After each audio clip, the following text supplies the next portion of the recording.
और तोता। एक तोता बहुत लंबे समय से पिंजरे में रह रह कर तंग आ चुकी थी। वह खुला आकाश में उड़ना चाहती थी। बहुत प्रयत्न करके आखिरकार तोता पिंजरे से उड़कर बाहर जंगल में आ पहुंची। तोते को जंगल का वातावरण बहुत पसंद आ गया। हर रोज तरह तरह के मीठे फल खाती थी। पगली जैसी उछलती फिरती जंगल के चारों ओर घूमती थी। अपना जीवन बहुत खुशी खुशी बिताने लगी। एक दिन तोते को एक बड़ा पेड़ के नीचे सोता हुआ एक हाथी दिखाई पड़ी। उसे ऐसे देखते ही तोते को एक नटखट उपाय आया।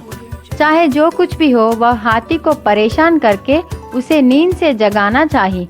बहुत तेजी से पेड़ के ऊपर से नीचे आई। अपने चोंच से हाथी की सूंड पर चुभी। उस चोट से हाथी जाग गई। आंखें खोलकर देखी। तोता पेड़ के ऊपर जाकर हंसने लगी। हाथी नाराज होकर कही, अरे तोता, क्या परेशानी है? तोता ने जवाब दी, मजाक है मेरे दोस्त। हंसने लगी। हाथी को कुछ फर्क नहीं पड़ा। आंखें बंद करके फिर से सो गई। कुछ देर बाद तोता फिर से नीचे हाथी के पास आकर दोबारा उसको परेशान की और तुरंत वहां से उड़कर पेड़ के ऊपर चली गई। हाथी गुस्से से चिल्लाई, अरे तू फिर से आ गई, क्या कुछ काम नहीं है क्या? लेकिन तोते को यह बहुत मजाक लगा। बार बार ऐसी शरारतें करने लगी। हाथी तंग आ चुकी थी।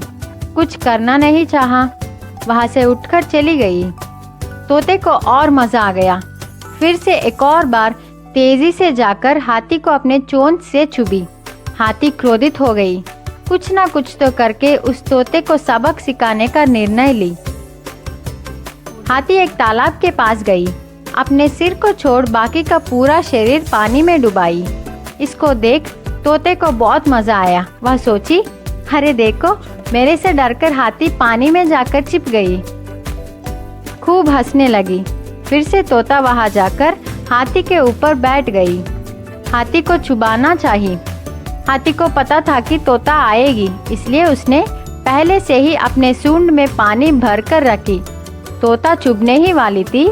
इतने में हाथी ने पानी को झटके से तोते पर झोंकी। तोते को बहुत जोर से लगा। तालाब में गिर गई। जान के लिए तड़प रही थे।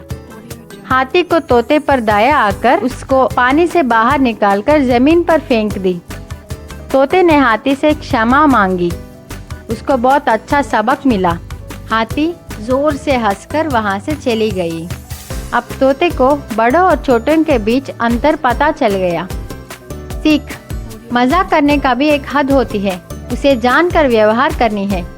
दूसरों के द्वारा तुम आदर चाहते हो तो पहले दूसरों का आदर करो।